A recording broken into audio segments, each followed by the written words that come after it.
खबर की ओर आते हैं। बात करते हैं बच्चों की, उन नौजवानों की जिनके मुस्तकबिल को तारीख बनाने की कोशिशें हो रही है। ये हम इसलिए बता रहे हैं क्योंकि अब जम्मू कश्मीर इंतजामिया भी इस बात को मान रही थी कि एबटेक को लेकर तरह तरह के सवालात जो खदशात है इसको देखा जाएगा, और लेफ्टिनेंट गवर्नर साहब ने भी इस बात का खुलासा किया था। और खुद जब हम यूनियन टेरिटरी लद्दाख की बात करेंगे तो वहां की मकामी पुलिस ने किस तरीके से एबटेक पर शक शुबहात का इजहार किया था और तकरीबन 3 से 4 रियासतों के अंदर पहले ही इसको ब्लैकलिस्ट किया था, उसको लेकर सुप्रीम कोर्ट से भी एक बड़ी खबर आ रही है। और सुप्रीम कोर्ट ने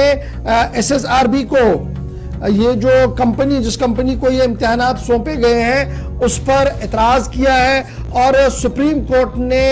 जो फैसला सिंगल जज बेंच की तरफ दिया गया था उसे बरकरार रखने की बात भी कही है। और इस मसले को, इस हसास मसले को आने वाले 4 हफ्तों के अंदर, 4 महीनों के अंदर अंदर सुलझाने की बात भी, ऑर्डर जो है वो जारी कर दिया गया। सुप्रीम कोर्ट ऑफ इंडिया में अपहेल्ड कर दिया गया जी वो वर्डिक्ट, वो फैसला जो हाई कोर्ट जम्मू कश्मीर लद्दाख की तरफ से दिया गया था मार्च 10 को, जिसके तहत ये सिंगल बेंच का जो फैसला था कि अपॉइंट, जो SSRB ने एबटेक को अपॉइंट किया था जी, इसको रोक दिया जाए, इस पर इंक्वायरी होनी चाहिए, उस फैसले को अपहेल्ड कर दिया है, उस वर्डिक्ट को। उसके साथ साथ डिवीजन बेंच जो हाई कोर्ट का है उसमें जस्टिस जो फैसला लिया गया था उसमें यह भी कहा गया कि दिसंबर 9 तारीख को जो लास्ट बात हुई थी कोर्ट के अंदर उसको जरा संजीदगी से लिया जाए, और उस जैसे यानी सिंगल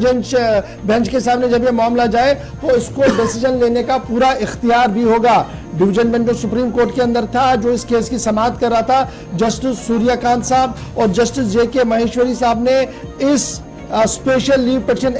SLP जो दायर की गई थी हाई कोर्ट के फैसले के खिलाफ, उसको खारिज कर दिया, डिसमिस कर दिया, और यह कह दिया कि लॉ ऑफ नेचर और लॉ ऑफ केस को समझने के बाद जो हाई कोर्ट का फैसला होगा उसी को आगे लेना होगा। और हाई कोर्ट से कहा गया कि वो 4 महीनों के अंदर अंदर इस पूरे मामले को निपटाएं, इस पूरे मामले की समाअत मुकम्मल करें, और जो फैसला होगा उससे सुप्रीम कोर्ट को भी आगाह करें। सिंगल बेंच ने जो 8 दिसंबर को डायरेक्शन दी थी गवर्नमेंट को, उसने क्या कहा था कि आप हाई लेवल कमेटी को बनाया जी, जिसकी सरबराही साबिक हाई कोर्ट के जज कर रहे हो, वो ये देखें कि किस तरीके से सर्विस सिलेक्शन बोर्ड ने इरेगुलरिटीज और दीगर चीजों का सहारा लेकर ब्लैक लिस्टेड कंपनी को ये हसास काम सौंपा है। ये फैसला दिया था जी 8 दिसंबर को। उसके बाद एक और डिसीजन आया था उसको लेकर भी, और इस डिसीजन को लेकर भी